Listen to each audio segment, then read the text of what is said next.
Good evening. The time is 7:01 p.m. and welcome to the Environmental Planning Commission meeting of June 18th, 2025. I will call the meeting to order at 7:02 p.m. For those joining us in person, please note that due to our hybrid environment, audio and video presentations can no longer be shared from the lectern. Requests to show an audio or video presentation during a meeting should be directed to epc@mountainview.gov by 4:30 p.m. on the meeting date. Additionally, due to our hybrid environment, we will no longer have speakers lined up to speak on an item. Anyone wishing to address the EPC in person must complete a yellow speaker card. Please indicate the name you would like to be called by when it is your turn to speak and the item number on which you wish to speak. Please complete one yellow speaker card for each item on which you wish to speak and turn them in to the EPC clerk as soon as possible, but no later than the call for public comment on the item you are speaking on.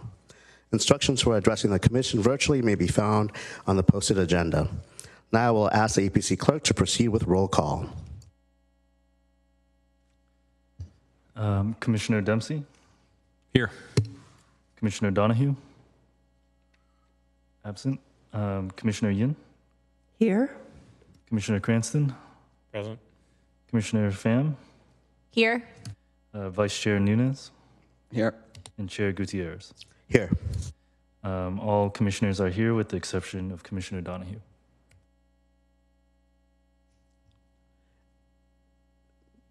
Okay, now that the roll call has been completed, I have a note here to welcome our Commissioner, Tina Pham, but we've already done that, but let's do it again because we don't have that much to do right now. So welcome, Tina, to the team. Thank you. Glad to be here. Okay. So by what I have here on the agenda, we've got the minutes approval, 3.1, Environmental Planning Commission meeting minutes of November 20th, 2024. Let's see here. We've got EPC discussion, public comment, a motion. Okay. So any discussion on this issue for the meeting minutes of November 20th, 2024? Nope. Clerk, do we have any public comment? There are no participants online. And for the record, there's no members of the community here either, so this is moving rather quickly. All right, so I need help from someone on the team to provide a motion to approve the minutes. Moved. Do I hear a second? I'll second. Okay.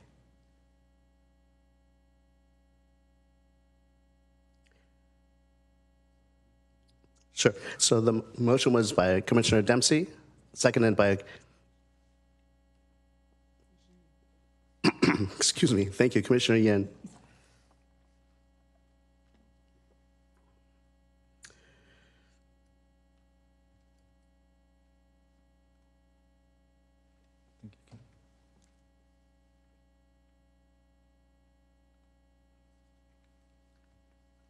The motion moves forward, 5 yes and 1 abstain.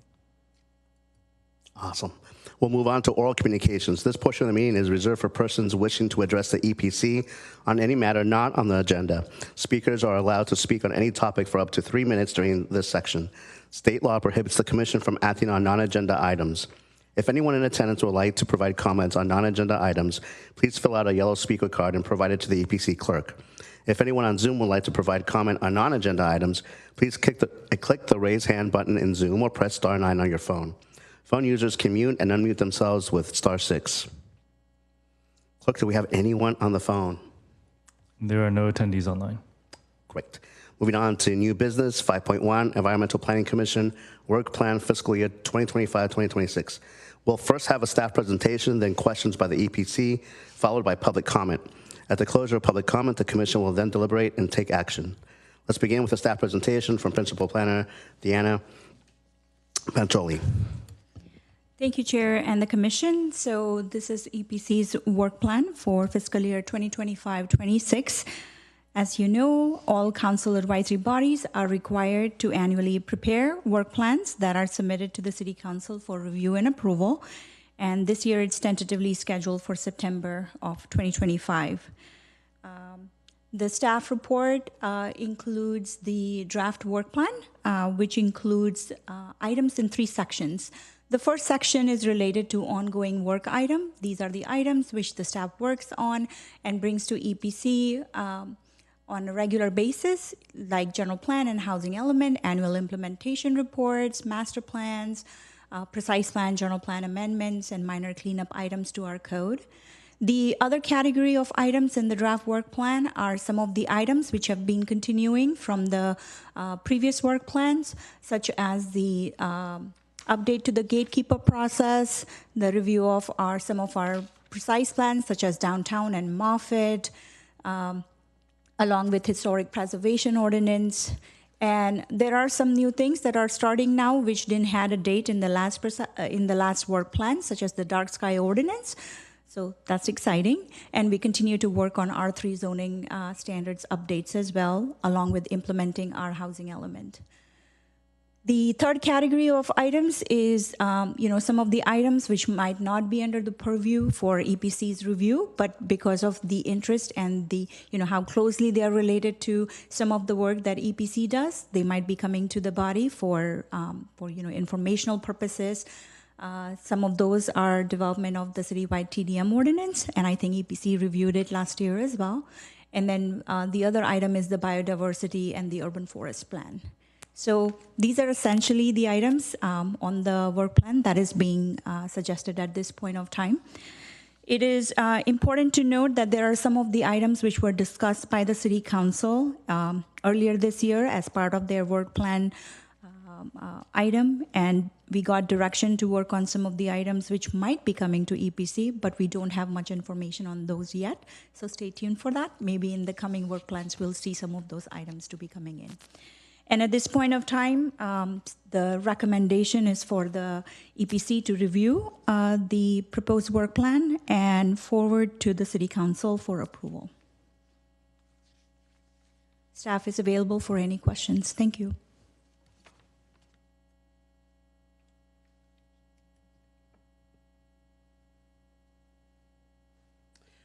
Commissioner Pham.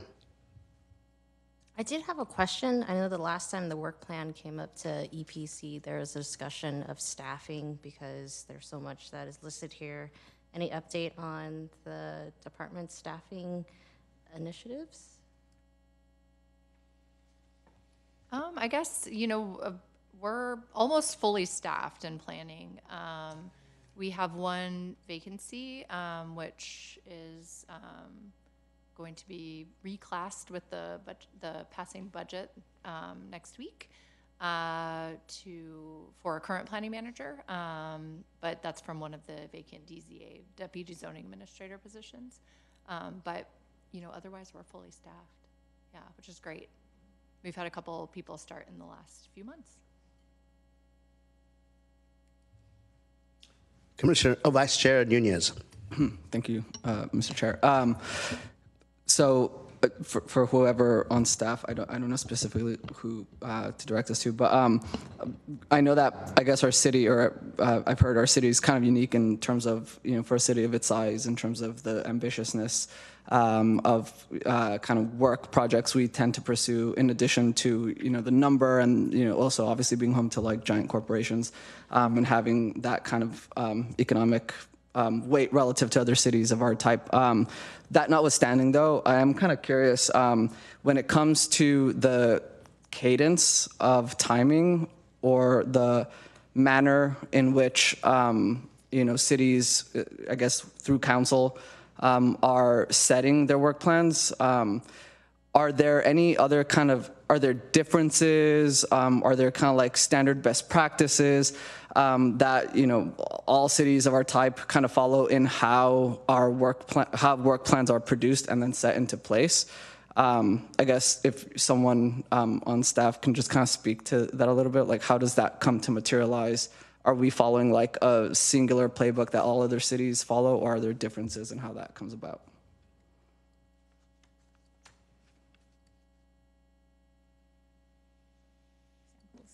Thank you for the question. So the way we format our work plan is pretty standard template that is being set for all the advisory bodies within the city. So it is pretty standard in that format. We have not compared it with other similarly scaled cities on how they are looking at it. But in terms of the work that we do, I think this has been organized in very defined categories because a lot of similar cities will be working on similar projects and the kind of task as well. Yeah, sorry, I guess I didn't mean like the formatting of the plan itself. I meant like in terms of how the work plan itself gets, the process, like council meeting, the prioritization, selection of, all of that stuff.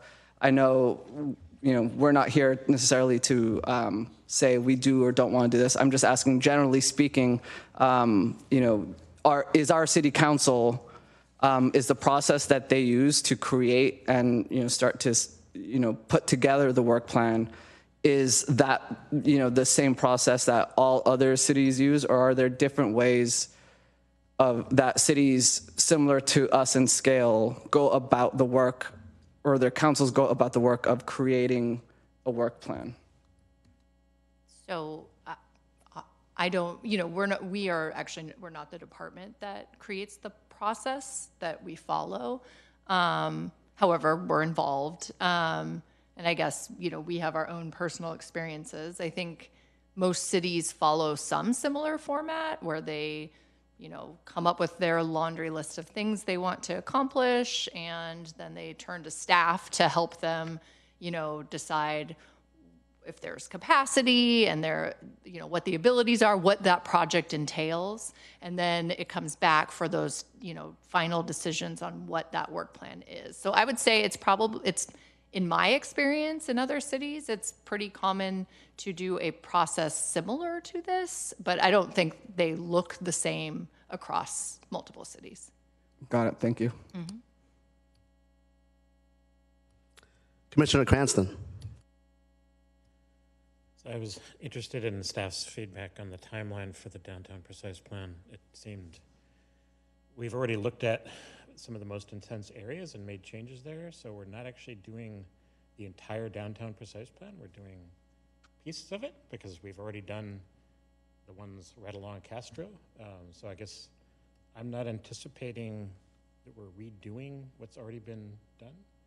So the timeline taking it all the way up to 2028 seems particularly long to me, given it's not the entire, it says downtown, but I'm not expecting it to include areas that we've already reviewed and approved. So can you just comment on that timeline? It seems long to me. Sure, thank you for the question. So just to clarify, yes, the comprehensive precise plan update includes the whole precise plan, including the areas that we recently updated, A, H, and G. So it is going to be, bringing the whole book to the table and re-looking at stuff. It doesn't mean that the work that we have already done is, something that we are not going to use. But of course, all these sub areas, as we say, are so interrelated that it is very difficult to not look at the whole plan in its entirety when we are doing a comprehensive update. So it is a comprehensive update, and it will look at the whole thing, the whole plan area itself, and that's why it's taking a little longer. Along with that, I'll also add to the timeline of it is that other housing element programs implementation have taken priority over the downtown precise plan update, and that might have added to the length of the project in here as well. And just the nature of the plan itself, it is going to require a very robust amount of stakeholder outreach, which is going to take some time as well, and that's what's reflected in the timeline here. I think too, I'll just add, the changes that we made earlier, late last year, I guess. Those were not like overall like development standard changes. They weren't at that magnitude necessarily. And so we're trying to look holistically at the whole downtown area and the development standards and just interface with the uses and the streets and right-of-ways and, much more beyond like uses and what's allowed in buildings. Commissioner Pham. I had one more question. I noticed that the dark sky ordinance moved up in 2 quarters in terms of adoption, which is great. I wish I could do that with my own work. Can you speak to the progress or explain the 2-quarter difference? Yeah, I mean, I truly hope that we get it done, as we've said in the work plan. We are taking an approach that I think it's a little less comprehensive than we were originally anticipating because there's already good materials out there to use. And so because of that, and because we were able to have a consultant help us with it, it allows us to move a little faster. Thank you. Commissioner Yin. I just had a general question about the ongoing work items and if you have an idea of what might be coming. I know it's hard to know because developers don't necessarily, put forward their, proposal in the time frame that you're anticipating. But I was just curious if you already knew which ones are likely to come forward. Big ones. We do not at this point. As you know, there were 2 gatekeeper applications last year that the council authorized. We anticipate that the Charleston one will come in, this summer. And, that's a big one.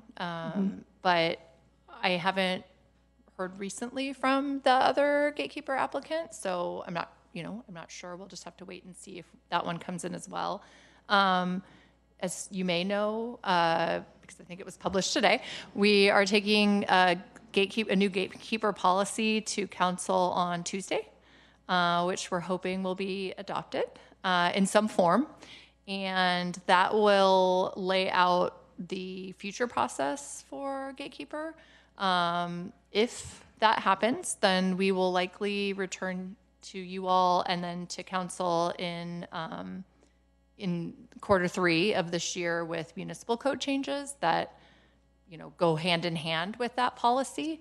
And if the policy is adopted in some form on Tuesday, we'll likely open the gate for that gatekeeper application time period sometime during the summer. And, we'll see if we get any of those. I haven't been a part of any conversations with developers about any forthcoming gatekeepers at this point, aside from the 2 from last year. So I don't have any, I don't know what we'll get. We might get something. We have 3 gatekeeper exempt projects. So those are the ones that met the standards in the code that allowed them to bypass the authorization hearing that are row house projects. So those will eventually come to you all. However, those are projects that don't follow, the same timing requirements as other housing development projects because they need the legislative change. So we work on them when we have capacity.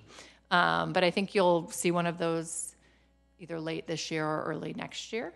And then we'll likely be doing some code amendment cleanups later this year or early next year pertaining to some specific uses in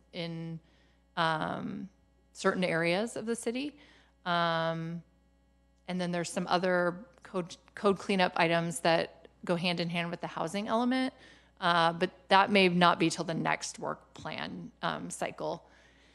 I think that's all I can think of. I don't know if there's anything else you can think of.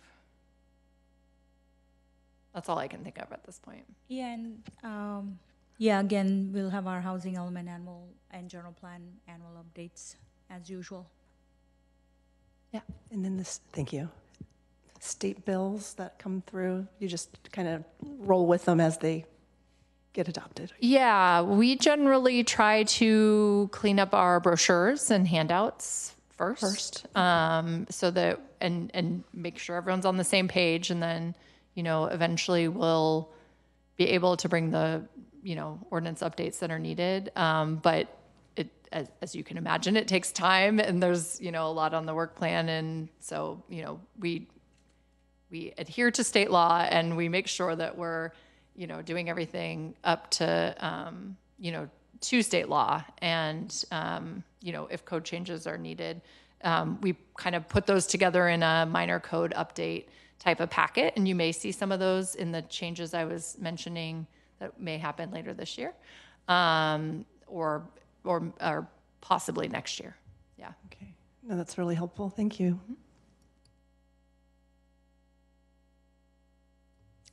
Okay, no questions on my end. I see that no one else has questions, so we'll move on to public comment. If anyone in attendance would like to provide comments on this item, please fill out a yellow speaker card and provide it to the EPC clerk. If anyone on Zoom would like to provide comment on this item, please click the raise hand button in Zoom or press *9 on your phone. Phone users can mute and unmute themselves with *6. Clerk, do we have anyone?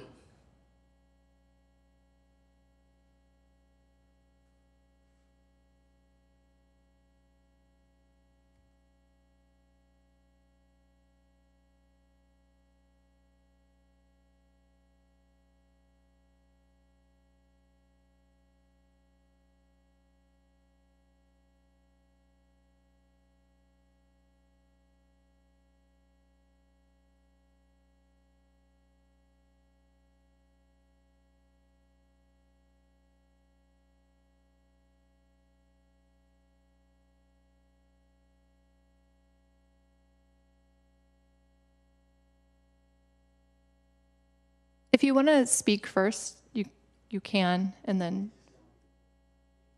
Oh, okay. Yes, we have one speaker, Daniel Shane. Welcome, Daniel. I'm sorry about the attire. I was out on Castro Street listening to music, and so I decided to come in here. And I'm not absolutely certain that this is the right venue to say the comments that I'm going to say, but I just wanted to let everybody know here that I have sent my recommendations for city code updates for the work plan. Not sure that's your work plan or Parks and Recreation or the city council's work plan. There's a lot of work plans. I'm not sure how they're all related, but I just want to let you know that I have sent that to you, to the commission here, to look at. And I believe these are very important recommendations for updating and modifying Chapter 41, which has to do with parkland dedication or fees in lieu thereof. And my recommendations, real quickly, basically, are that, one, that we add to the list of options, which currently includes public parks and recreational facilities, that we add important natural resources, such as urban forests, highway vegetation barriers, natural ecosystems that are located on private lands. This is not an anti-housing type of thing.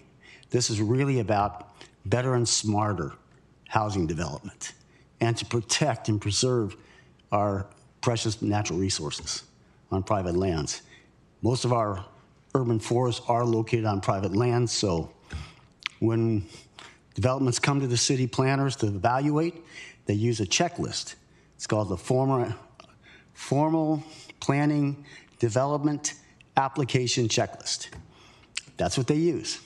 And I have taken a look at it, and it is a little bit lacking in obtaining important information about environmental features, about natural resources that are on the land, and these things need to be considered. It's very important to consider these when it's not requiring anybody to do anything. It's not requiring the developer, the city, or anybody else. It doesn't require them to do anything but to consider the important natural resources on private lands. Thank you. Thank you.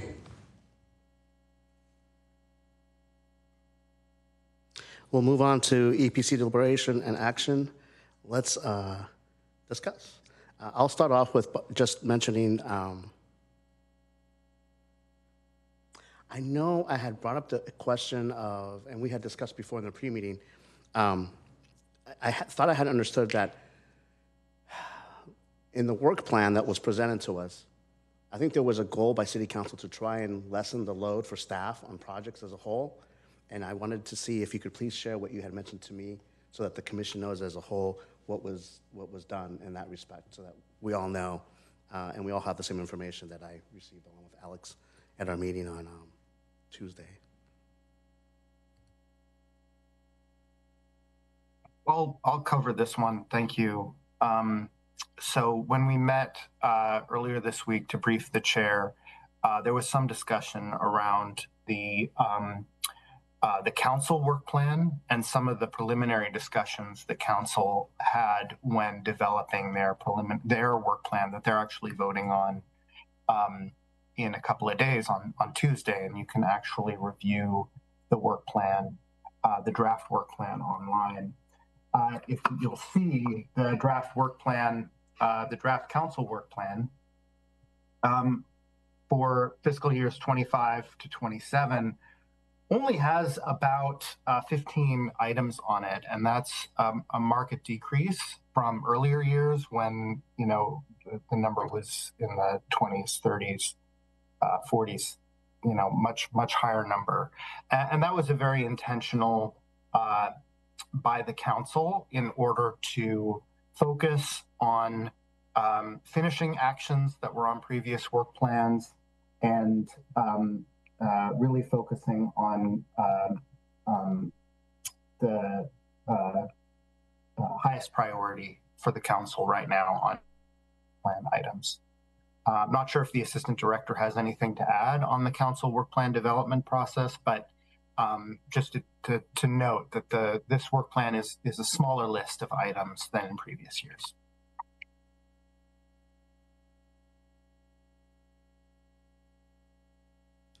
For the record, she said she's good. So, okay. Would anyone else like to opine on the current work plan that we have? Okay. So at this point, Vice Chair Nunez.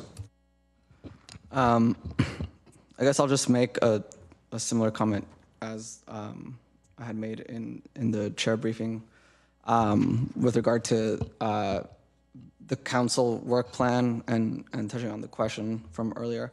At the risk of showing myself to be highly ignorant on municipal governance and operations, it just seems kind of out of step to me to have a 2025 and 2026 city work plan or council work plan, city work, what have you, basically, still not be put, into like a committed, finalized state as we're approaching, the summer break and all of that. And so, I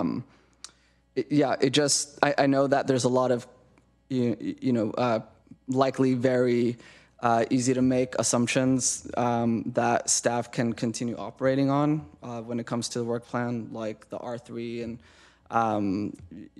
other kind of high compliance items like the housing element and things like that. But at the same time, it just feels a little odd, or it just feels a little inefficient, ineffective, whatever word we want to kind of use there to be this late in the year and still, have like, I don't know, it would be like what, like 75% of the year to work on a 2-year work plan, or 75% of time out of the 2-year work plan left to actually work on it. So, I know I said this once before, to the extent anyone on council, does or doesn't care, it might make sense to have a work plan, approved by, the council at the end of a 2-year cycle, going into the new 2-year cycle rather than at the start of it. I know it means one council in history would have to give up their pet projects and ability to choose or what have you, but I don't know. It's just, that's where that comment came from, or the question came from.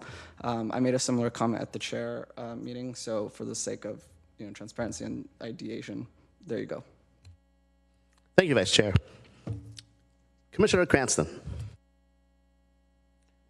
Well, in general, I would agree with the first two speakers. The reality is there's essentially a new council every 2 years, and they start over again. I mean, it's unusual if there's 7 of the same people, but everybody wants their input, so it's goal setting first, and then the plans come out of that. So I think the reality is this is kind of the way it works, and I would have loved it. You know, it's first time I was in here, you know, 6 years ago, 7 years ago. I had the same reaction, but I guess I've come to accept that politicians want their say, and therefore we need to allow them to have their say. So we work with what we have. And, so I'm in general okay with what's presented here, and so if you're looking for a motion to approve, I am willing to submit one when you're ready to do that. Okay. Thank you, Commissioner Cranston. Anyone else have any opinions on the matter? If not, we can entertain a motion and then a second of the motion whenever anyone is ready. Okay.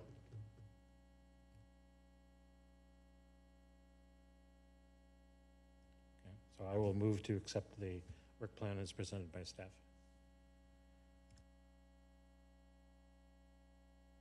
I'll second it. A motion by Commissioner Cranston and seconded by Vice Chair Nunez. We have reviewed the fiscal year 2025-26 Environmental Planning Commission work plan and will forward to the City Council for approval. All those in favor? Clerk?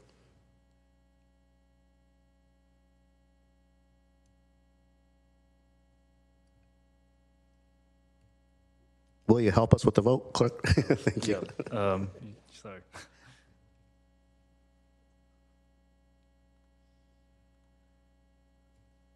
The motion carries, 6 yes. Thank you, sir. Appreciate it. Thank you, team. Moving on to commission, staff announcements, updates, requests, and committee reports. Section 6, no action will be taken on any questions raised by the commission at this time. Any updates? I'm seeing none. Okay. So at this point in time, I would like to conclude by just saying quickly, and this is just a housekeeping issue, so we'll be quick. I am a free thinker, right? I think all of us here agree to disagree. We have a difference of opinions, but we work together as a team, and we go forward with whatever's presented to us, whether it's revised zoning issues or anything that comes our way. One of the things that many of us have experienced as chairs before is when someone from council gives you a call, takes you out to lunch, or just has a coffee with you, and then all of a sudden they say that some of us on this commission use colorful language. And then you're kindly reminded to let them know not to use such language in the meetings. And they'll let you know that there's a code that we have to adhere to that we went through in the, before in our team meetings and all that. I don't bring that up to you until now, not because I think we're doing something wrong, but because I think that there's a disconnect. The way we govern here and we work as a team, for me, is very different from how City Council does their business. I like to look at it from this point of view, and it's no jab to anybody, but let's just say that